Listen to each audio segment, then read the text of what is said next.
Good evening and Jai Hind everyone. In my previous video, I have given the explanation of the first three chapters of the RFP book Rikki-Tikki-Tavi, and at the end of the third chapter, we see that he had a fight with Kareth, the snake, and Rikki-Tikki-Tavi was finally victorious and he could defeat Kareth. And now we come to the fourth chapter. That means an important conversation. So that same day, it is continuing at dinner. Rikki-Tikki walked happily around. Why he was happy? Because he was able to defeat Kareth. He could have eaten as much food he wanted, but again he remembered that he had to fight with Nag and Nagina. So he did not eat anything.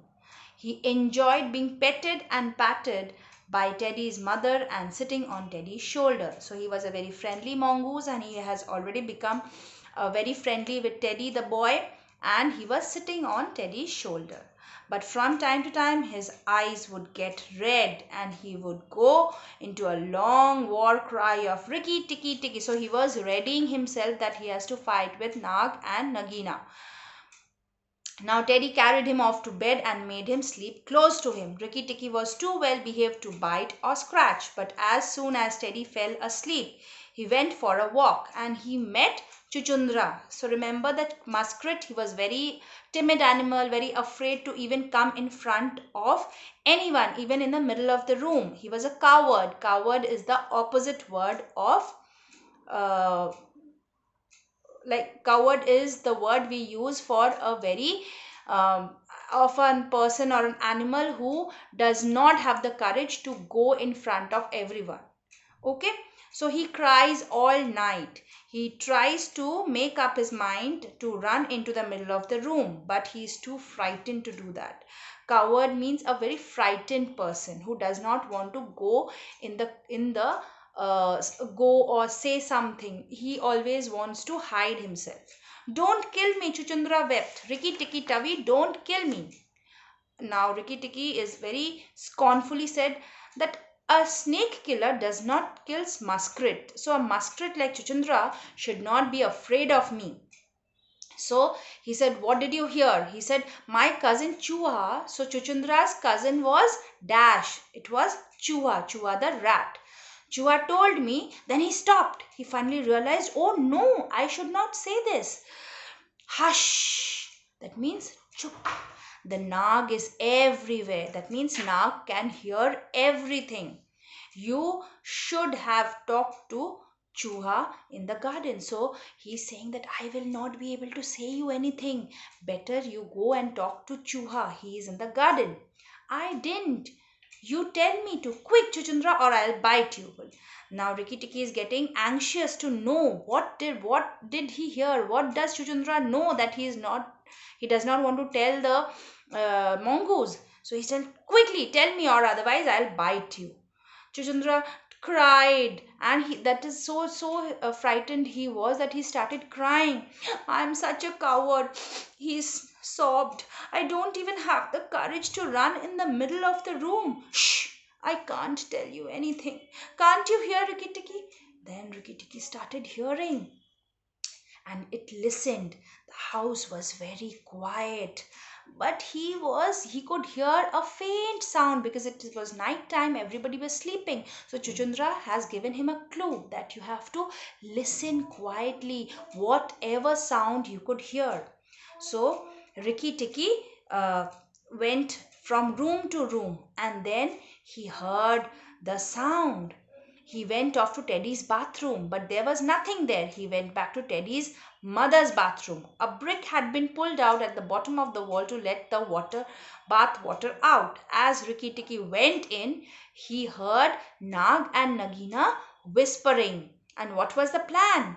So the Nag and Nagina were discussing about the plan. So when the house would be empty, so the garden will be ours, the house will be ours. So they wanted, Nag and Nagina wanted to kill every person in the house, including the Teddy's mother and the big man. So and then they realized that if they kill everyone, then Rikki-Tikki will also go from here. Okay, so then there was no people in the house. The mongoose will also leave the garden too. And remember, they had a lot of eggs. So the babies, the baby cobras are about to get hatched. So they needed space for the little cobras that were inside the eggs. So you are right, said Nagina. I will kill the big man and his wife and the child. But we may not have to kill Rikki-Tikki because when the house will be empty, so the mongoose will automatically go away. So this was the plan. Now Rikki-Tikki already came to know about the plan, and he tingled all over with anger and hatred. So he was very angry. Why he was angry? Because Nag and Nagina were planning to kill Teddy. Teddy was already a friend of Rikki-Tikki. So they were planning to kill Teddy, his father and his mother.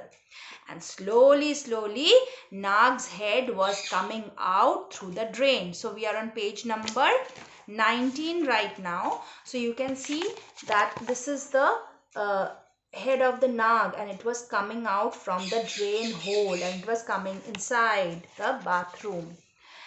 And Rikki-Tikki was very frightened when he saw the size of the cobra. Nag coiled himself up and raised his head. Rikki-Tikki could see his eyes shining. If I kill him now, Nagina will know. What if I fight him in the middle of the bathroom?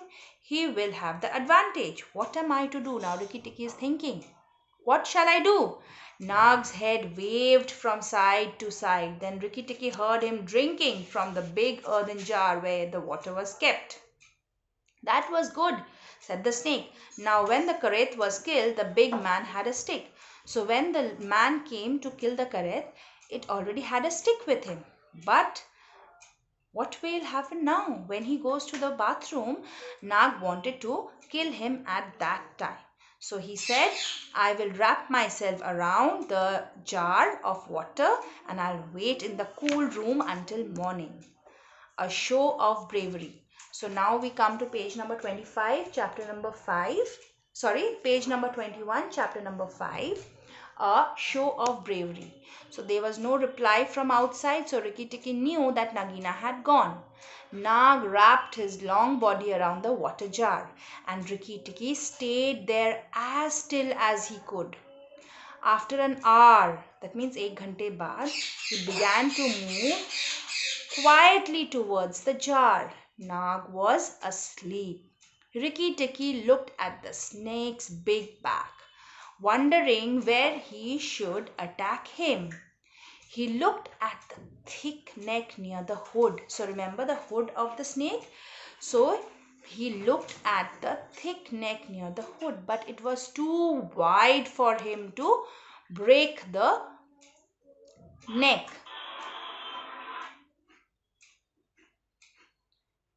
So a bite near the tail would make Nagina furious.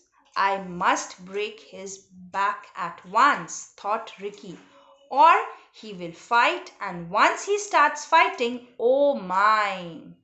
I must bite him in the head, he decided at last. And then Rikki-Tikki jumped at the snake. Nag's head was lying a little away from the water jar. Rikki fastened his teeth. Fasten means with force. He put his teeth uh, onto the body or the neck portion of the snake too tightly. At once he was shaken to and fro, up and down and round in great circles. Nag whipped around the room in pain, upsetting the tin mug and the soap dish. So Nag was also moving, and Rikki-Tikki was also holding to the Nag's neck. So the Rikki-Tikki-Tavi was also moving along the Nag. And in that movement, he has knocked out the little tin mug and the soap dish case. Rikki was banged against the wall of the bathroom, but he kept his teeth closed tightly onto the snake's head. He was sure he was going to be knocked and banged to death. And for the honor of his family, he wished to be found with his jaws still locked in the snake's hood. He was such a faithful animal that he wanted his family to be his friend Teddy and his family to be safe. And he said, agar if by in this process if I die also, so my teeth should be tightly around the neck of the cobra. So he was dizzy and aching. Dizzy means usko chakkar aa raha tha. That means Rikki-Tikki-Tavi was feeling dizzy, and he was aching. Aching means his body was paining. He felt shaken to pieces. He was wondering how much longer he could hold on to. Then something went off like a thunderclap just behind him. A hot wind almost knocked him senseless, and a red fire seemed to burn his fur. A big man had been woken up by the noise and had shot Nag just behind the hood. Now, all this sound in the bathroom has, by the sound, the big man woke up. And then he carried his gun to the bathroom and saw the mongoose and the cobra Nag fighting. And he aimed at the Nag and just uh, put a shot over there, and the Nag was killed. Rikki-Tikki still held on to his the neck of the cobra with his eyes shut, but the snake's head did not move. The big man picked Rikki-Tikki up and said to his wife, "It was the mongoose again, Alice." Now we came to know that Teddy's mother's name is Alice. The little chap has saved our lives. So Teddy's mother came in with a very white face to see what was left of Nag. Rikki-Tikki dragged himself to Teddy's bedroom. He felt he had broken into 40 pieces and shook himself to see if he was all right. So Rikki-Tikki felt that all my bones in the body are already broken. And then he shook himself up to find out, nay, he was in one piece only and nothing damage has been had on his body. So in the next morning he found he was very stiff, but he was very pleased with himself that I was able to kill Nag, and the Nag was not able to kill anyone. The Teddy and the Teddy's father and Teddy's mother all were safe. So with this we come to the end of chapter number 5, and now we will be discussing about chapter number 6. Rikki-Tikki protects his family. Now I must settle with Nagina. Remember, there were 2 snakes. Nag is already killed and Nagina is left. So she will be worse than 5 Nags. Goodness, I must hurry. I must go and see Darzi. So Darzi the tailor bird. So quickly in the morning, Rikki-Tikki-Tavi went out in the garden to meet Darzi. Rikki ran into the bushes where Darzi was singing happily. The news of Nag's death had spread everywhere, for the servant had thrown his body in the rubbish heap. "You stupid bunch of feathers," said Rikki-Tikki angrily. "Is it the time to sing?" Now he is getting anxious. Rikki-Tikki is getting anxious that only he could kill one snake, that is Nag. Nagina is already left. So why is Darzi singing such a beautiful, such a happy song? He is a very stupid person. He does not understand when he should sing and when he should keep quiet. Nag is dead, Nag is dead. So Darzi was singing. Now he will not eat my babies again. Rikki-Tikki said, "Yes, that's true. He will not be able to eat. But where is Nagina? We have to look carefully." Then Nagina came to the bathroom drain and called for Nag, said Darzi. But the servant brought Nag's body out of the bathroom with a stick and threw in the rubbish heap. "Let me sing, please let me sing." Now Darzi was very happy that Nag will not eat the eggs. So again, "If I could get into your nest, I would roll your babies out, Darzi." Now Rikki-Tikki is getting a little upset, little anxious that I'm searching for Nagina and you're not helping me. And he said, "Where is Nagina? Please tell me. You can see from the top branches of the tree. Please let me know, where is Nagina?" Then Darzi said that I can see her mourning for Nag. Mourning means she was very sad for Nag, that Nag is no longer living. So great is Rikki-Tikki with his sharp white teeth. "Bother my white teeth. Do you know where she has kept the eggs?" "In the melon bed near the wall, where the sun keeps them warm all day." So then Rikki-Tikki is saying that if you knew that where was the eggs, you could have told me before. Bolche, then he is saying that I hope Rikki-Tikki is not going to eat the eggs. So then Darzi is saying that I hope that you will not be eating the eggs. Rikki-Tikki said that no, I won't be eating them, but now Darzi, I have a plan in my mind that you will just go just to distract Nagina. You tell that you have broken your wings and I will just whiz past you and I will go to the melon bed and search for the eggs. Now Darzi was not very happy with this idea because he was also a parent of little baby birds. So then he said, no, no, I will not do. But the wife of Darzi was a very um present, he was very she was very intelligent, and she said, okay, so if he does not go, I will go. Darzi was a feather brained fellow. Feather brained fellow means a very silly creature. That means he does not understand the meaning of it. He did not like the idea of killing Nagina's babies. So his wife was sensible. That means she understood what was the need of the hour. She knew that leaving the eggs meant there would be many more cobras. So she told Darzi to look after the babies and flew off looking for Nagina. She fluttered wildly in front of her, crying, oh, oh, my wing is broken. The boy in the house threw a stone at me and broke it. Nagina lifted her head because she was mourning on the death of the Nag. And when the Darzi bird was crying so much in pain, it was all acting by the Darzi bird, but the Nagina, just to distract Nagina. So Nagina also went after Darzi's wife. And you'll be happy to know that by the nightfall, the little boy will be dead, said Nagina. Darzi's wife knew that he could not look at Nagina because the Nagina was very angry because Nag was already dead and he was angry. She wanted to kill everyone. Rikki-Tikki heard them going up the path as he raced on the melon patch. There he found 25 eggs. So if the question comes at how many eggs were there of Nag and Nagina, you can tick mark on the option 25. There were 25 eggs, and we are on page number 27 right now. He had hidden them under the bush cleverly, and they were covered with whitish skin instead of shells. He could see the baby cobras inside. That means anytime the eggs would hatch and give birth to baby cobras. Just in time, he thought the eggs were due to hatch soon. As soon as the baby's cobra hatched, they would be poisonous enough to kill a man or the mongoose. Rikki-Tikki bit off the top of the eggs. So Rikki-Tikki, what he did not kill the babies, but he bit the top of the eggs. Crushing the young cobras one by one, he made sure he hadn't missed one. At last, there were only 3 left. The 22 eggs were all crushed by the mongoose.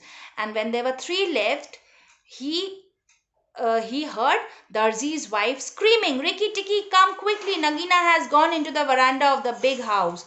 Now Nagina went into the house, big man's house. Rikki-Tikki quickly broke 2 more of the eggs. So 3 were left, out of which he broke 2, and he took 1 egg in his mouth and he went running.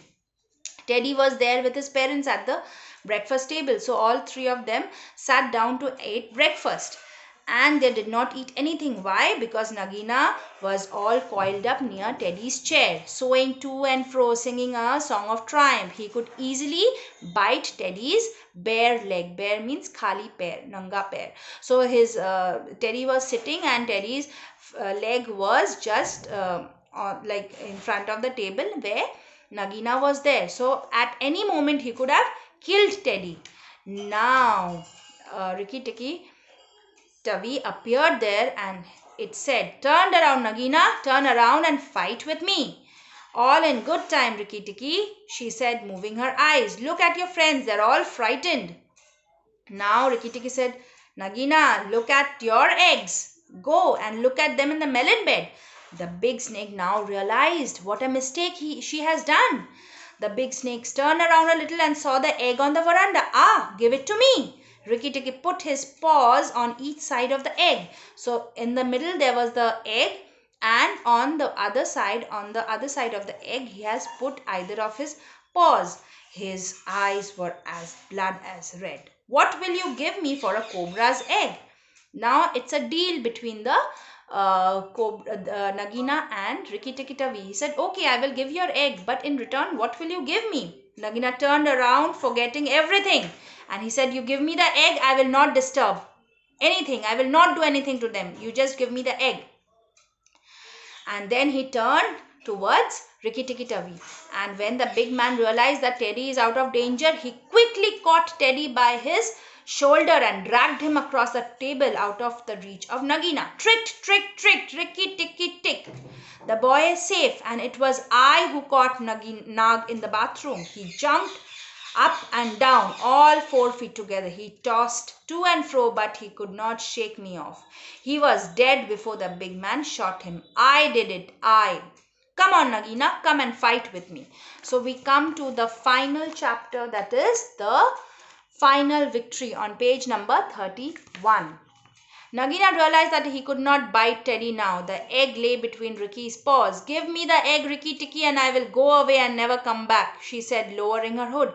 Yes, you will never come back, for you will go on the rubbish heap with Nag. Fight, Nagina, fight. The big man had gone for his gun. Fight. He was jumping all around Nagina, keeping out of reach. His eyes were red like hot coals. Again and again Nagina struck at Rikki-Tikki, but each time he jumped up and backward. Now it's a fearful fight between Nagina and the Rikki-Tikki-Tavi. Rikki-Tikki danced in the circle to get behind her. He kept spinning around to keep him before her, so that her tail rustled along the sound. Rikki-Tikki had forgotten the egg. Now in all what that was going on inside Rikki-Tikki's mind was to how to tackle and kill Nagina. So he has already forgotten about the egg that was there. While Rikki-Tikki stopped to draw the breath, she caught it in her mouth and flew down and steps to the path like an arrow. Now when Rikki-Tikki was also tired because he was jumping up and down. So when he just took time to take some breath, and Nagina saw that Rikki-Tikki is tired now, he quickly grabbed the egg in her mouth and just rushed past in the garden. And what happened? Rikki-Tikki caught the tail of the snake, and it was also moving along with the snake. Rikki-Tikki, covered with mud, dragged himself up. Acha. So what happened then? Rikki-Tikki followed close behind her. Rikki-Tikki knew he must catch her.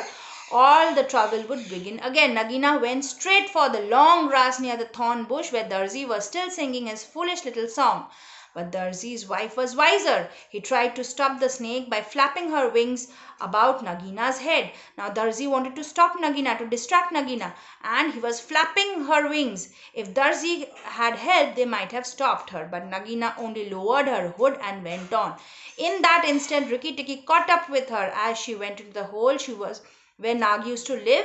His little white tooth fastened onto her tail. So when Nagina was moving, Rikki-Tikki caught the tail of the Nagina, and it was also moving along with her. It was dark inside, and Rikki-Tikki could not know whether Nagina would turn around and attack him, but he held on. So they went inside the hole of the snake. But Rikki-Tikki-Tavi did not know that how long he could hold on to it. How would Nagina attack him? Very few mongoose have the courage to go inside the hole of the snake. Then the grass around the entrance stopped waving. Darzi said sadly, it was all over with Rikki-Tikki, and they all thought that Rikki-Tikki was dead inside the hole and he would not come back. He started singing a very sad song because already they have already concluded that Rikki-Tikki-Tavi is no longer living. So Darzi gave a little shout. Rikki-Tikki shook the dust off his fur and sneezed. And it's all over. The snake will never come out. So a little few moments later, Rikki-Tikki came out of the hole, and then he said to everyone that the snake will never come again because he has killed Nagina. Then he curled himself up in the grass and slept and slept and slept because it was very tiring for him also. And when he woke up, he told Darzi, now I will go back to the house. Tell the coppersmith. So this is another bird, coppersmith, and he will tell everyone in the garden that Nagina is dead. The coppersmith is a bird who makes the sound exactly like beating a little hammer on the copper pot. So this is the definition which is given on page number 34. The last second paragraph. As Rikki-Tikki went up the path to the house, he heard the coppersmith announcing, ding dong tock, Nag is dead, dong, Nagina is dead, ding dong tick tock. The bird in the garden began to sing and the frogs to croak, for Nag and Nagina used to eat frogs as well as small birds. So everyone was relieved as nobody is going to eat the little babies of the frogs or the birds or anybody else. Okay, so when Rikki-Tikki reached the house, Teddy and his parents almost cried with joy because they were very happy to see Rikki-Tikki. And when he went out, and then he went to bed with Teddy, Teddy's parents came into the bedroom at night. Just think, Teddy's mother said to her husband, this little Rikki-Tikki has saved our lives and Teddy's life, and he all saved our lives. Ricky woke up with a start, for mongoose are light sleepers. Oh, it's you, he said. What are you worrying about? All the cobras are dead. And even if they weren't, I was here. Rikki-Tikki had the right to be proud of himself, though he must be said he did not become too proud. He kept the garden just as should be, with tooth and jump and spring and bite till no cobra dared to enter it. Now, with this, we come to the end of the chapter as well as the end of the book. So, on page number 36, I have read till page number 36. So, it ended over here, and then there was Darzi's chant on page number 36, 5 end and 36. And with this we come to the end, and we see that the mongoose Rikki-Tikki-Tavi was successful in protecting his family, Teddy, Alice and the big man, and there was no cobras, and the mongoose was still living with the family. So I hope this explanation will be helpful for your upcoming exam, but still I would recommend that please go and read through the chapters once again, and the difficult words or the meaning of it, please search in the dictionary, or if the teacher explains you, well and fine. So all the best for your exam, and do read the chapter, and all the questions will be coming from inside the chapter only, nothing will be from outside. So read the chapters well, and all the best. Bye bye.